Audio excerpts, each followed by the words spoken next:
Mes chers compatriotes, c'est dans la tristesse et la désolation que notre pays est en train de vivre sa fête nationale, ce 20 mai 2020, traversé qu'il est par de violents soubresauts. Le gouvernement en place continue d'imposer aux braves populations du nord-ouest et du sud-ouest cette guerre civile violente, barbare et inutile, qu'il a lui-même déclenchée à la suite des mouvements protestataires de novembre 2016, et dont le tribut est lourd et déplorable à plusieurs égards. Les témoignages des dégâts sont accablants. La multiplication des massacres des populations civiles innocentes, dont l'un des plus récents et emblématiques est celui perpétré en Gabou, le 14 février dernier, par l'armée, le cortège des victimes civiles et militaires de cette guerre, le drame de milliers de nos compatriotes réfugiés au Nigeria et la détresse de centaines de milliers de déplacés internes, l'incendie des habitations, la destruction des infrastructures et le désastre socio-économique qu'engendre cette guerre. Et tout ceci se passe sous le regard indifférent d'un pouvoir arrogant et méprisant. Je saisis cette occasion pour honorer une fois de plus la mémoire de toutes les victimes de cette guerre atroce et renouveler mes sincères condoléances à leurs familles, ainsi que mes souhaits de prompte guérison aux blessés. Il est plus que temps que des solutions pérennes soient apportées à cette situation insoutenable. Mes chers compatriotes, la fête nationale se veut un moment de communion et de célébration. Le peuple camerounais a assisté médusé à la cacophonie gouvernementale qui a entouré la décision d'annuler les cérémonies liées au 20 mai de cette année. Alors qu'un communiqué du ministre de la Défense annonçait l'organisation et le thème des festivités, le secrétaire général de la présidence de la République signait le lendemain un autre communiqué portant annulation de la dite célébration pour nécessiter de respecter les mesures de distanciation sociale dans le cadre de la lutte contre le Covid-19. Et comme à l'accoutumée, chacun des deux communiqués était élaboré, nous a-t-on dit, sur prescription ou sur très hautes instructions du président de la République en fonction, M. Paul Biya. La fête nationale est aussi une occasion d'introspection individuelle et collective sur le sens de notre vivre ensemble et de l'unité nationale, au-delà des slogans officiels qui, face aux réalités quotidiennes, sonnent de plus en plus creux.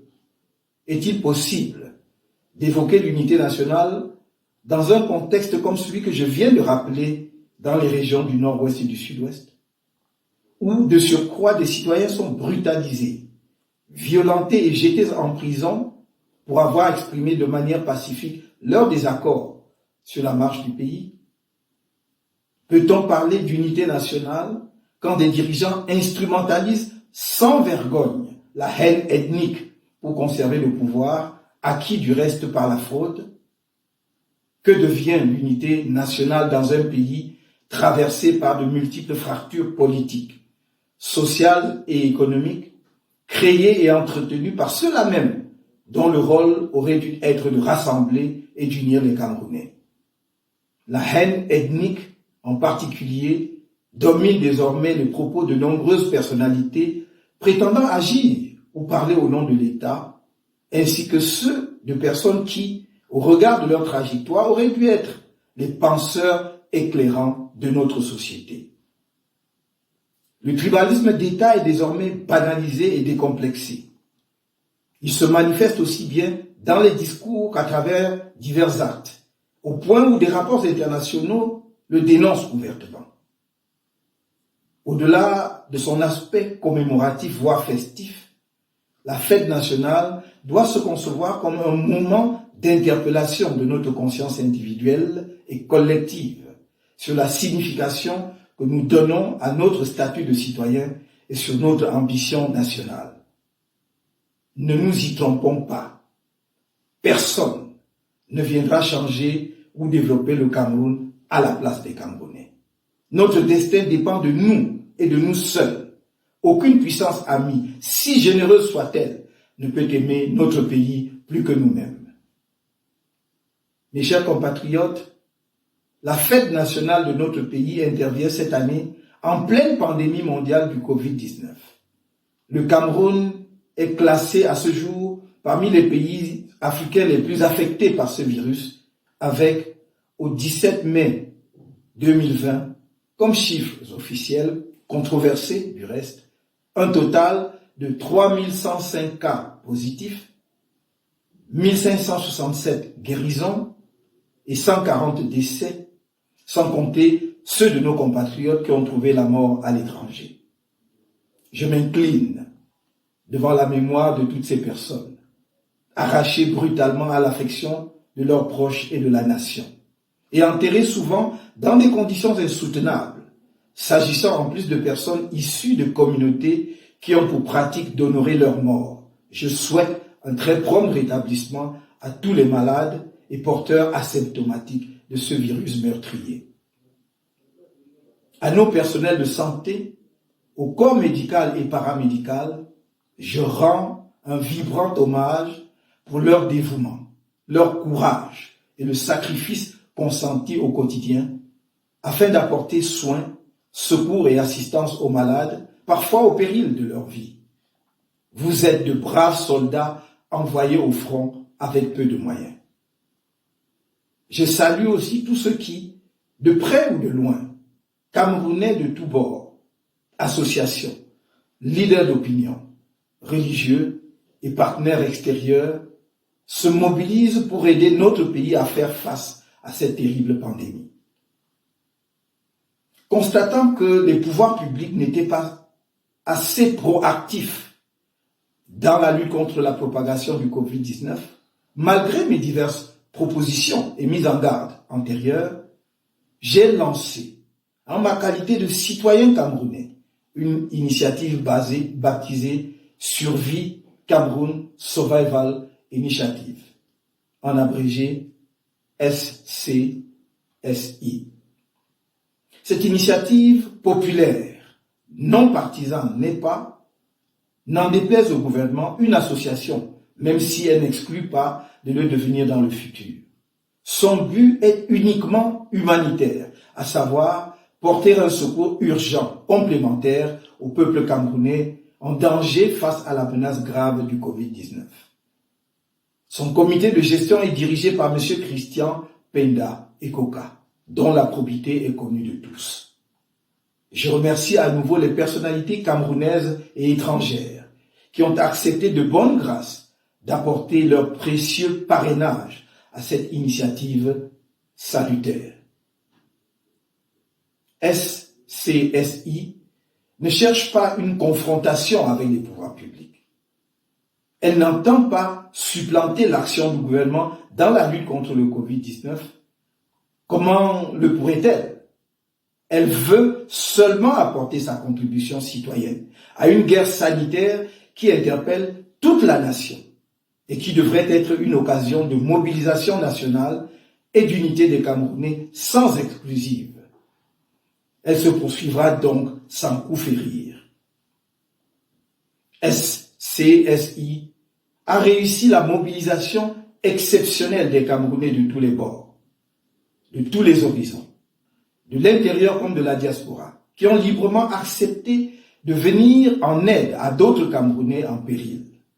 Je tiens ici à les remercier et à les féliciter chaleureusement, tous, nombreux compatriotes, dont la générosité a permis de donner corps à cette démarche de salut public. Je félicite également toute l'équipe SCSI, à commencer par le président du comité de gestion, qui ne ménage aucun effort pour assurer au quotidien l'exécution de ce projet.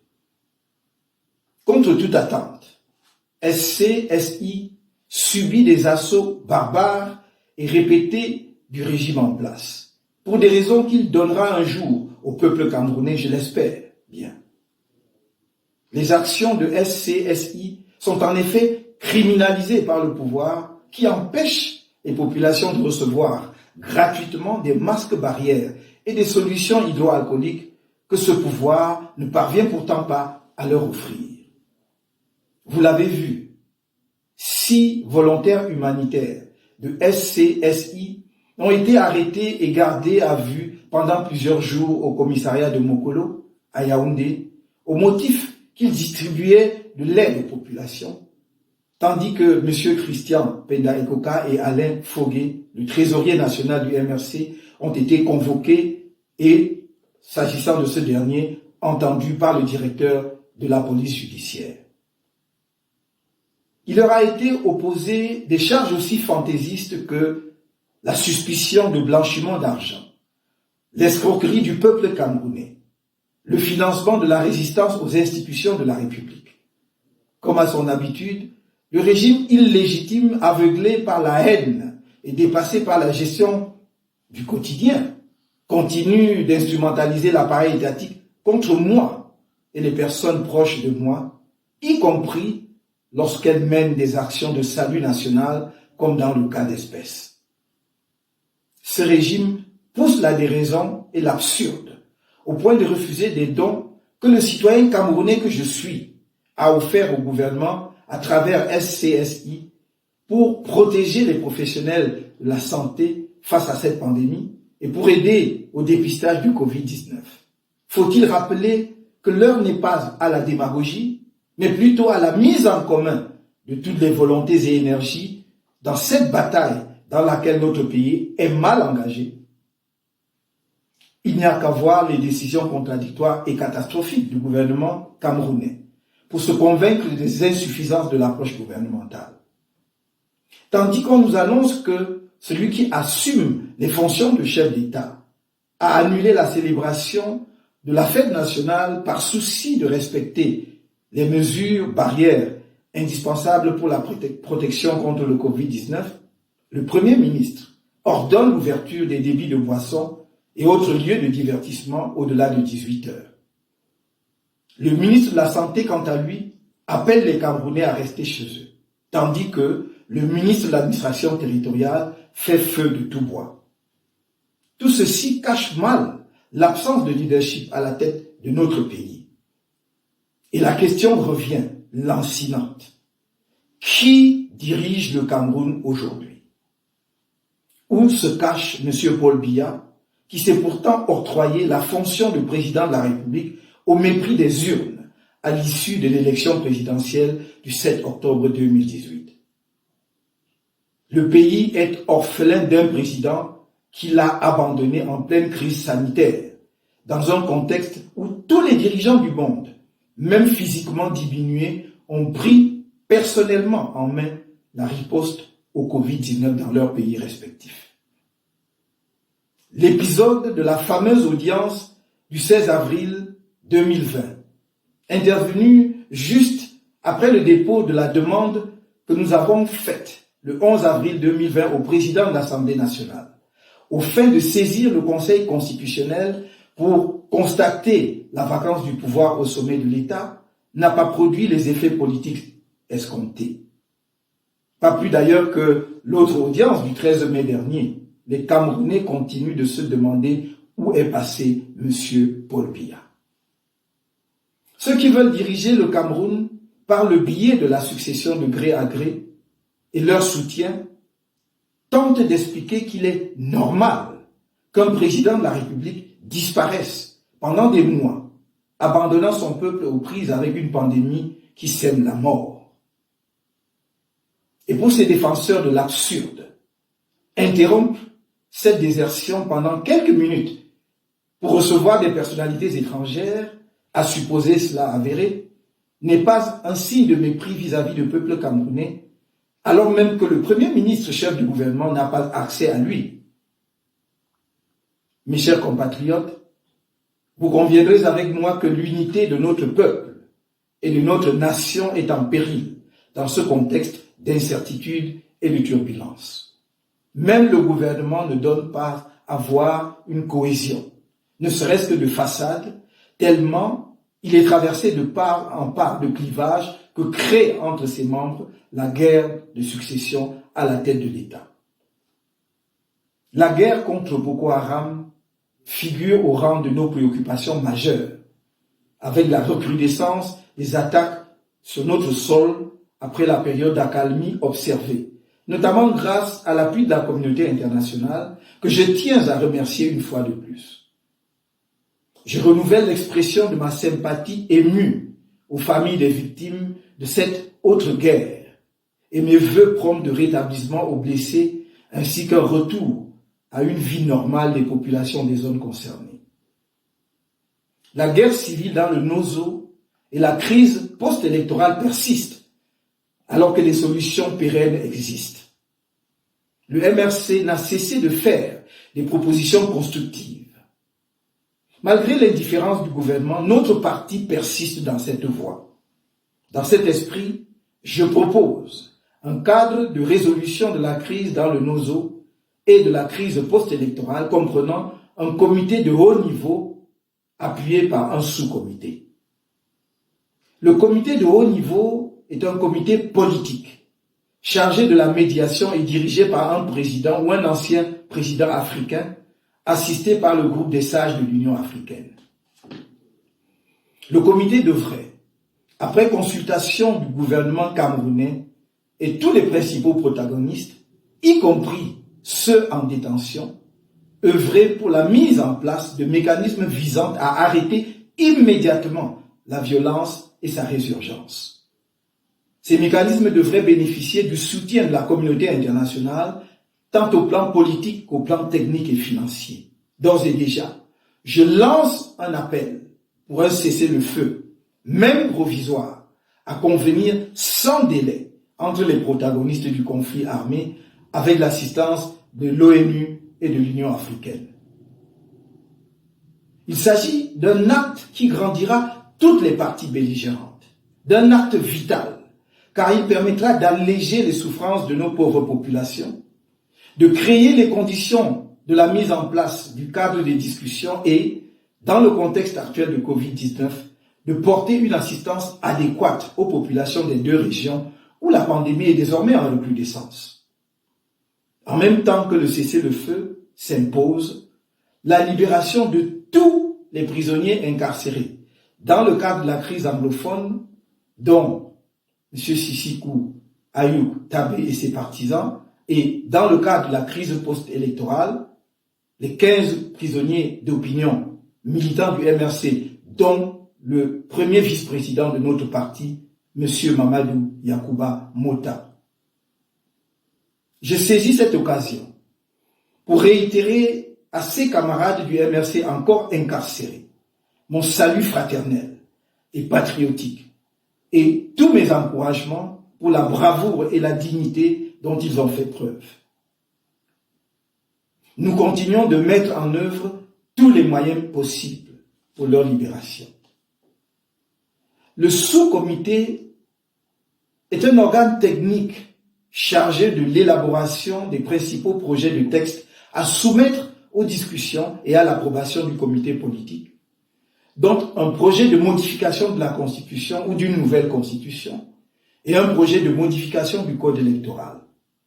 Ce sous-comité de soutien technique pourrait être composé de représentants des partis politiques présents dans le champ politique au cours des 5 dernières années au moins et qui ont réalisé les meilleures performances électorales au cours de cette période, des LECAM, des ONG ayant une expérience avérée dans la résolution des conflits, la défense des droits de l'homme et le renforcement des capacités démocratiques. Plus largement, et dans le cadre de la lutte contre le Covid-19, il est tout aussi urgent de libérer un plus grand nombre de détenus de nos prisons, la présence de ce virus dans les pénitenciers du pays étant désormais avérée.